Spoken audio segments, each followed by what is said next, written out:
सर्वप्रथम सर्वांना श्री स्वामी समर्थ।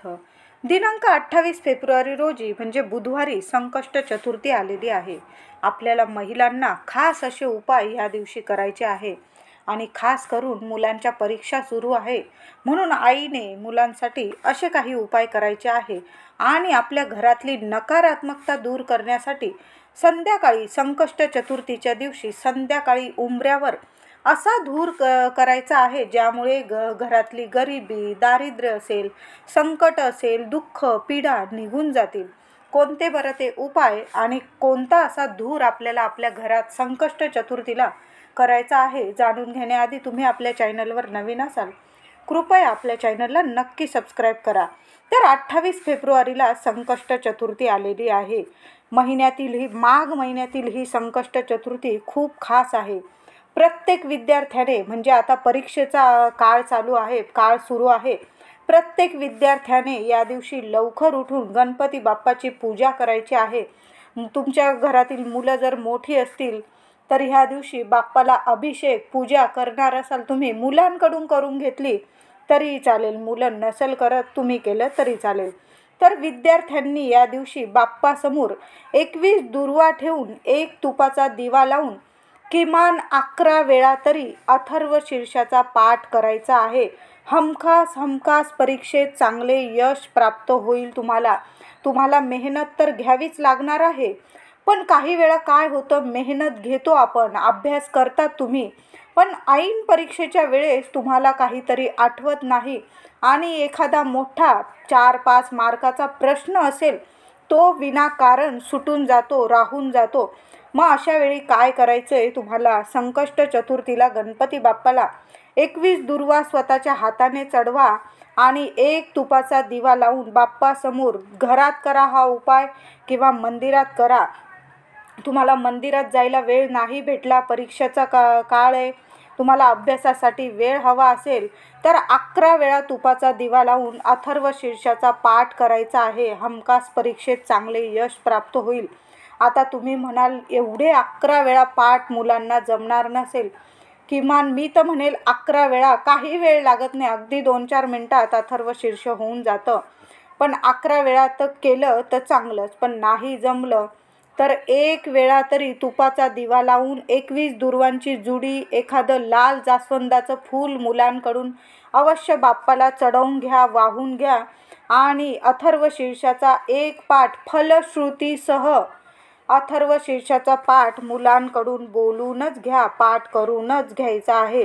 हमखास परीक्षेत चांगले यश प्राप्त होईल, तुम्हाला इच्छा प्राप्ती होईल। विद्यार्थ्यांना अथर्व शीर्ष नाही बोलता आले, तुम्हाला यूट्यूबवर लावून द्या 11 वेळा आणि तुम्ही ऐकले बाप्पासमोर बसून तरीही चालेल आणि 21 दुर्वांची जुडी, लाल जास्वंद बाप्पाला अर्पण करायचं आहे। त्याचबरोबर मुलांनी बाप्पाला गूळ खोबरं नैवेद्यात दाखवायचा आहे आणि त्यानंतर तो प्रसाद मुलांनी आणि घरातल्या सर्व व्यक्तींनी खायचा आहे। मुलांची खूप प्रगती होणार आहे। तर बाप्पाला दुर्वा वाहताना दुर्वांचे देठ बाप्पाकडे यायला हवे अशा पद्धतीने बाप्पाला दुर्वा चढवायचे आहे आणि त्याबरोबर थोडंसं गूळ खोबरं सुद्धा बाप्पाला अर्पण करा। ज्यांच्या घरात खूप मोठं विघ्न आहे, आजारपण आहे, लग्न ठरत नाही,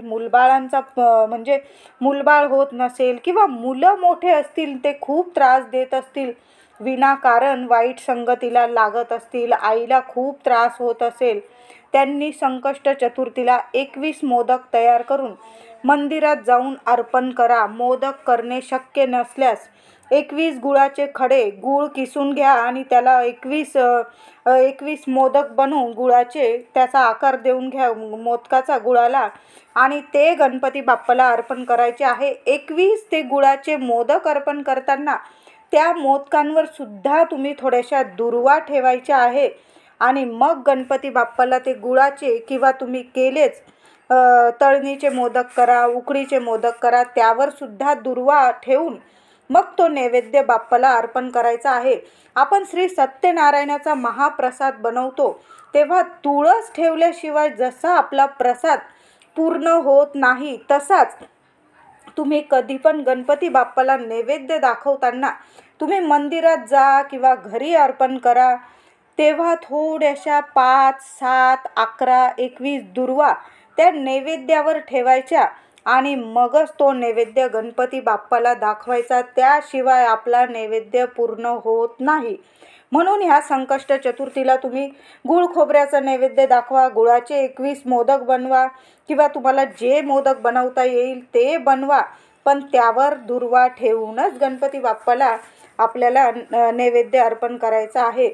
आणि नैवेद्य अर्पण करताना एक मंत्र म्हणायचा आहे, मंगलमूर्ते विघ्नहरा दुरितनाशना कृपा करा. मंगलमूर्ते विघ्नहरा दुरितनाशना कृपा करा. गणपती बाप्पांना ज्या ज्या गोष्टी प्रिय आहे ह्या दिवशी अर्पण करा. त्यात आहे जास्वंदाचे फूल, मोदक, तुम्हाला 21 दुर्वा अर्पण करायच्या असतील त्या अर्पण करायच्याच आहे.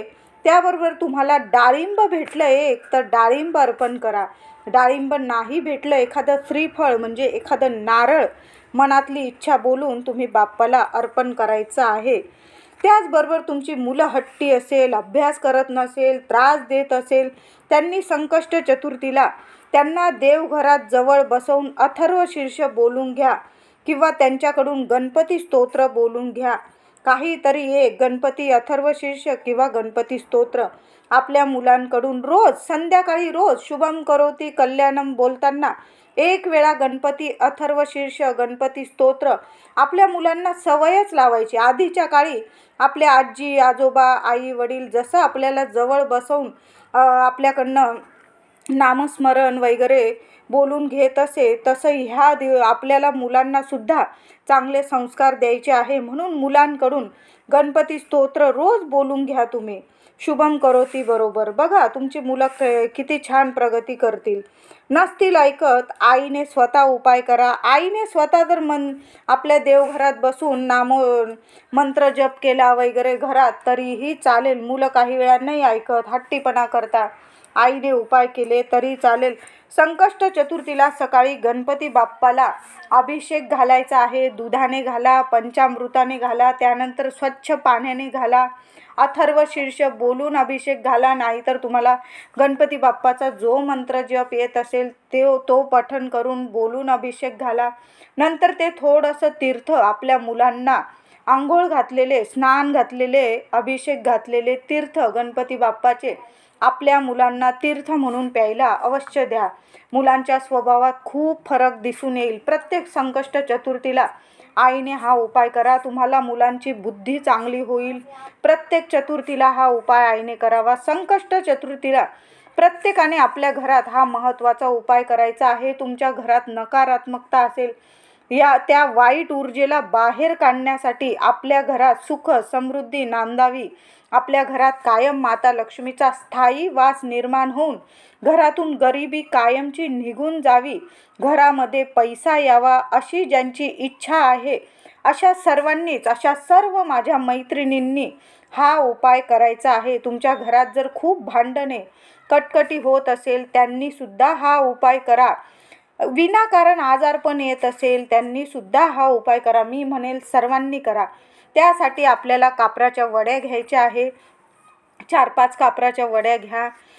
किंवा 7-8 कापूर वड्या घेतल्या, अगदी लहान असतील 7-8 कापूर वड्या घ्या. त्यासोबत तुम्हाला लहानशी खोबऱ्याची वाटी घ्यायची आहे. ती वाटी त्यात कापूर वडी ठेवावी आणि संध्याकाळी आपल्या घराच्या उंबरठ्यावर हा कापूर आपल्याला खोबऱ्याच्या तुकड्यावर किंवा खोबऱ्याच्या वाटीवर जाळायचा आहे. ती खोबऱ्याची वाटी उंबरठ्यावर ठेवा आणि त्यात कापूर जाळा. कापरावर थोडीशी लवंग टाकायची आहे. तुम्ही 3 टाका, 5 टाका, 7 टाका, पण 3 तरी लवंग अवश्य टाका. आणि कापूर जाळताना ओम श्री विघ्नहर्ताय नमः, ओम श्री विघ्नहर्ताय नमः या मंत्राचा जप अवश्य करा. कापूर जळोस्तोवर सातत्याने हा मंत्र जप करा. खोबऱ्यावर कापूर जाळल्याने घरातील जी काही नकारात्मकता असते घरातून बाहेर निघून जाते.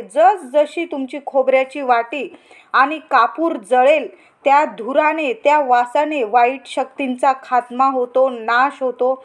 घरातून गरिबी निघून जाते. अशा घरात माता लक्ष्मीचा अखंड वास राहतो. तुमच्या मनात कसली भीती असेल, काळजी असेल, मनामध्ये वाईट विचार येतात, जी काही नकारात्मकता आहे, अशा प्रकारे घरात कापूर जाळल्याने ह्या सर्व गोष्टीतून आपल्याला मुक्ती मिळते.